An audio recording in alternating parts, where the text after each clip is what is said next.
राज्यसभा सांसद मनोज झा जी हैं, शिवहर पहुंचे हैं और शिवहर को लेकर चर्चा करेंगे।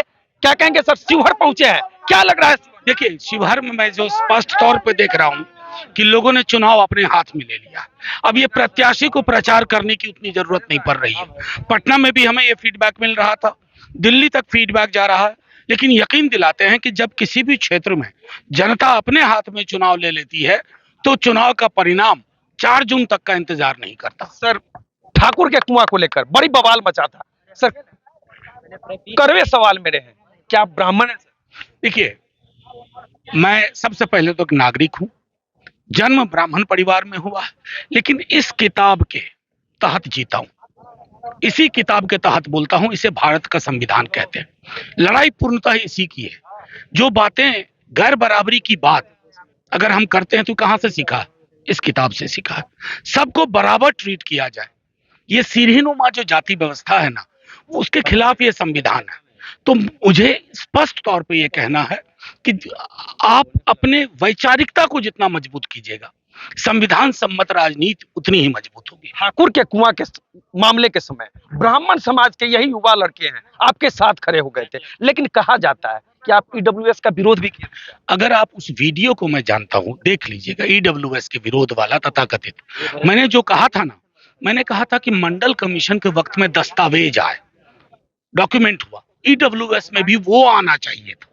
आज उसके नतीजे में क्या हुआ है ना कि जिस ईडब्ल्यूएस को हम गांव तक पहुंचते देखना चाहते थे, वो बड़े शहरों में सीमित होकर रह गया है। क्या ये अनुचित नहीं है? क्या ये अनुचित नहीं है? हमने मांग की थी कि आप एक ऐसा डिटेल्ड डॉक्यूमेंट प्रिपेयर करिए, व्हाट्सएप यूनिवर्सिटी से नहीं। ये मेरा तब भी था, मैं आग्रह करूंगा उस भाषण को पूरा सुनिए। वो भाषण, वही उसका एक हिस्सा लोगों ने वायरल किया। आपको ये तय करना होगा कि मेरी बातें क्या थी। मेरी बातें संविधान सम्मत थी। इसमें आर्टिकल अगर आप पढ़ें 338, 339, 340, वो कहता है कि डिटेल्ड सर्वे होना चाहिए, जो मंडल कमीशन में हुआ। और अब मैं आपको आज बता रहा हूं, ईडब्ल्यूएस में भी ये होगा, ये करना होगा और उसके बेहतर परिणाम होंगे। सचमुच के जो गरीब हैं, अगड़ी जातियों को, उन तक ईडब्ल्यूएस पहुंचेगा।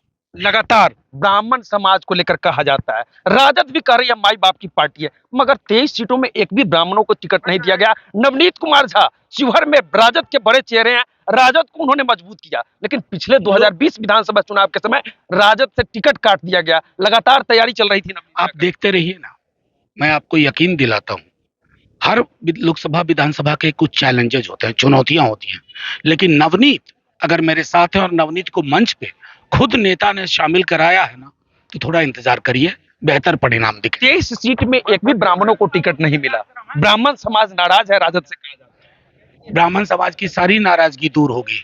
जब आप अलायंस करते हैं ना, तो अलायंस में बहुत तरह की चुनौतियां होती है और उन चुनौतियों के मद्देनजर निर्णय लिया जाता है। क्या लग रहा है अगली बार शिवहर से ब्राह्मण चेहरा पक्का पक्का।